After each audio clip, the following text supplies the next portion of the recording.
Mirdita dhe një përshëndetje të përzemërt të gjithëve ju këtu, qytetarë dhe qytetarë të qytetit dhe rrethit të Krujës, të gjithë banorëve, të gjithë kryetarëve, kudo që ndodhen sot, por dhe një mirënjohje të pakufishme ndaj jush për mbështetjen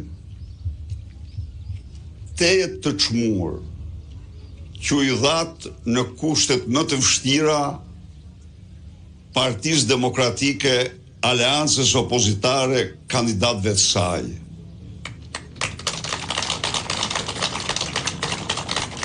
Të nderuar deputet, drejtues politik i qarkut Byllykbashi, zoti Strazimiri, zoti Cara, zoti Piroli, zoti Xhelal Mziu, zonja Luku, Andja Udhiri, të gjithë ju miq të pranishëm në këtë takim. Duhet të falenderoj shumë Aulon Kalan në shumë mirënjohje për organizimin e këtij takimi në nderim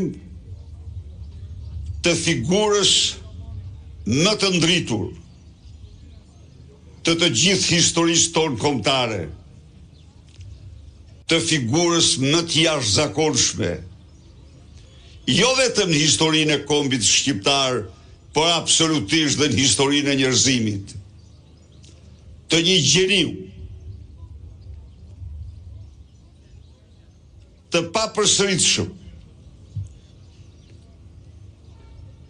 në politikë, në ushtri, diplomaci, të burrit që ushtrua me veprën e tij në shtyllë thelbësore të identitetit kombëtar të shqiptarëve, të qenjes së çdo shqiptari, Skënderbeu. Me Skënderbeu lindi liria e shqiptarëve.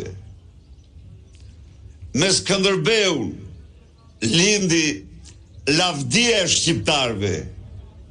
Me Skënderbeun 200 vite para Vesvalis lindi shteti i shqiptarëve me prisin e vet, legjendar, me flamurën e vet, në më të bukurit në botë, me kushtetutën e vet, me territorin që zguxonte kushtja prek.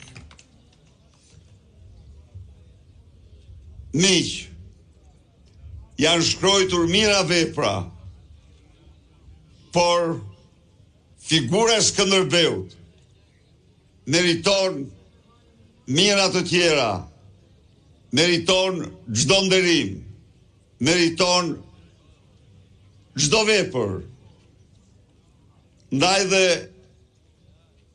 për ne sot këtu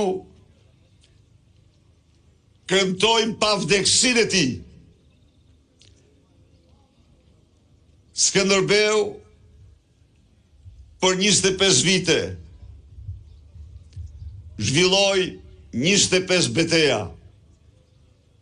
Si askush tjetër i fitoi ato. Betejat e tij janë një kryevepër e artit ushtarak që dhe sot studiohen në akademitë ushtarake më serioze të botës.